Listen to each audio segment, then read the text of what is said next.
গতকালকে আমি বলেছিলাম যে লালমনিরহাট জেলায় এলজিডির গাছ রোপণের মতো জায়গা আছে 500 কিলোমিটার। তারা যে কোনো মুহূর্তে 500 কিলোমিটার রাস্তা দিতে পারবে এবং এ বাদে রোডসান হাইওয়ের আছে 180 কিলোমিটার, যার মধ্যে 120 কিলোমিটার হাইওয়ে আর নন হাইওয়ে রোড হলো 60 কিলোমিটার।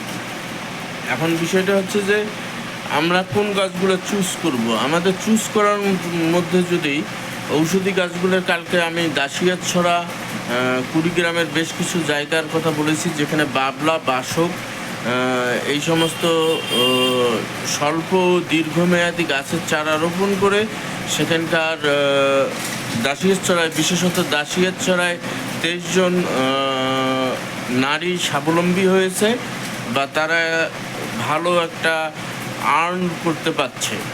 এখন যেহেতু লালমনিরহাটে বৃক্ষ মেলা খুব ঢাকঢোল করেই শুরু হলো, এখানে স্পন্সরের কোনো ঘাটতি নাই, কিন্তু আমরা যদি এই বৃক্ষরোপণ এবং সরকার ঘোষিত বৃক্ষরোপণের যে জায়গাটা, সেখানে দাঁড়িয়ে যদি আমরা ঔষধি বৃক্ষ রোপণ করি এবং সম্পূর্ণ দেশীয় হতে হবে। সেটা হচ্ছে যে আপনি যদি বরাবরই, আমি কয়েক বছর থেকে কাজ করার সুবাদে আমি অনেককেই বলেছিলাম যে আপনি কমলার চারা লাগাবেন, কমলার চারা লাগালে যদি 5 বছর পরে সে কমলা পানসে হয়, তেতো হয়। অনেকে কমলার গাছ কেটে দিয়েছে, অনেকে লেচুর গাছ কেটে দিয়েছে, বিভিন্ন ভ্যারাইটির যে লেচুগুলো আছে সেগুলো কেটে দিয়েছে, কিছু আম বাগান কৃষকরা তুলে দিয়েছে। তারপরে কাঠের মধ্যে ইউক্যালিপটাসের রাজত্ব, সেটা ক্ষতিকারক দিক নিয়ে আর একটা ফিচার, আরও 2-3টা ফিচার আছে আমার, সেটা নিয়ে আমি ওগুলো গুগল থেকে বের করে আমি বলবো। কিন্তু আমাদের মূল চয়েসটা হলো যে আমরা যদি এখন লাল চন্দনও যদি লাগাই, তাহলে লাল চন্দনের ভালো দিকগুলো কী কী আছে আর আমাদের জাত নিমের ভালো দিকগুলো কী কী আছে, এটা যদি আমরা কম্পেয়ার করি তাহলেই আমরা উত্তর পেয়ে যাব যে আমরা লাল চন্দন, যেটা সবচেয়ে দামি গাছ, সেটা আমরা লাগাবো না আমরা জাতনিম লাগাবো। তারপরে আমরা রাস্তার ধারের কথা বলেছি। আমরা যদি আমাদের গাছ লাগানোর অনেক স্কোপ আছে, আমাদের কৃষি জমিতে গাছ লাগাইতে হবে না। কেন লাগাইতে হবে না? বরেন্দ্রর, তারপরে বিএডিসি, এদের সেচ প্রকল্প আছে। যদি ধরে নেন একটা বরেন্দ্রের সেচ প্রকল্প আছে, সেখানে আপনি যদি শর্ত দেন একটা অর্জুন, একটা যে ঘরটা আছে সে ঘরের চারপাশে 4টা, একটা অর্জুন, একটা নিম, একটা বাবলা, একটা আর একটা ঔষধি বৃক্ষ যদি আপনার লাগায়, তাহলে 4টা বৃক্ষরোপণ হয়ে গেল।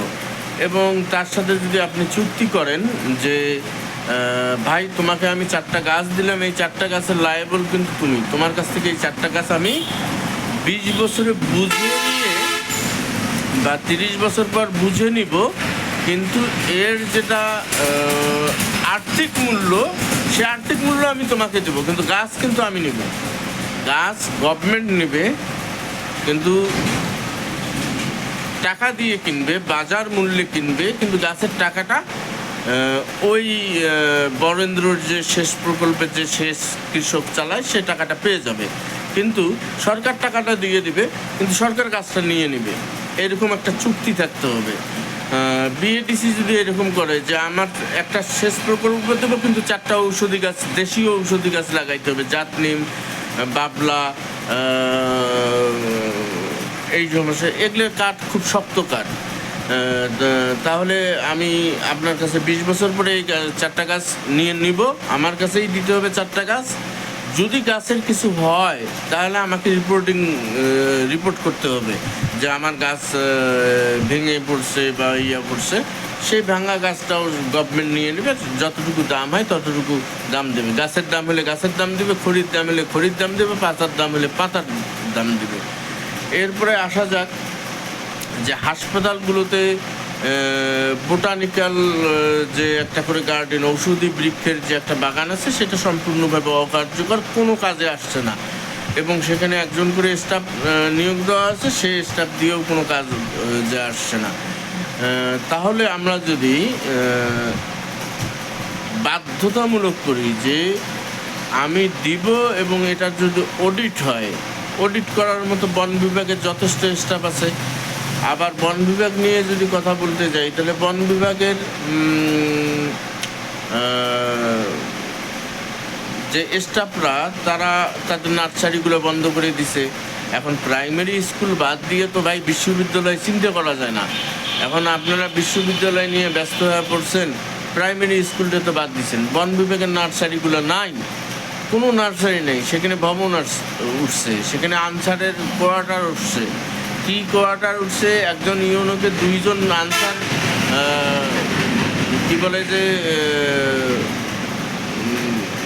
গার্ড দিবে, সেখানে গার্ড দেওয়ার জন্য 2 জন যে রোটেশনে গার্ড দিবে, এর জন্য ধরেন যে 20-50 জন আনসার সেখানে স্টাফ রাখা আছে, 10 জন 20 জন যাই হোক, সেখানকার থাকার জায়গা করা হয়েছে। এরকম বন বিভাগের যে নার্সারিগুলো আছে সেগুলো সম্পূর্ণরূপে বন্ধ। বন বিভাগের লোকদেরকে দিয়ে এগুলো অডিট করানো যাইতে পারে যে সরকার যে গাছগুলো মানে কর্তৃপক্ষ যে গাছগুলো দিল, সে গাছগুলো আছে কি নাই, এটা একটা ব্যাপার। আর একটা ব্যাপার হলো স্কুলগুলোতে সচেতনতার কোনো কমতি নেই, কিন্তু বাস্তবের কোনো ফল নাই। কারণ এই ফলটা সম্পূর্ণ ভিতর থেকে আসতে হবে।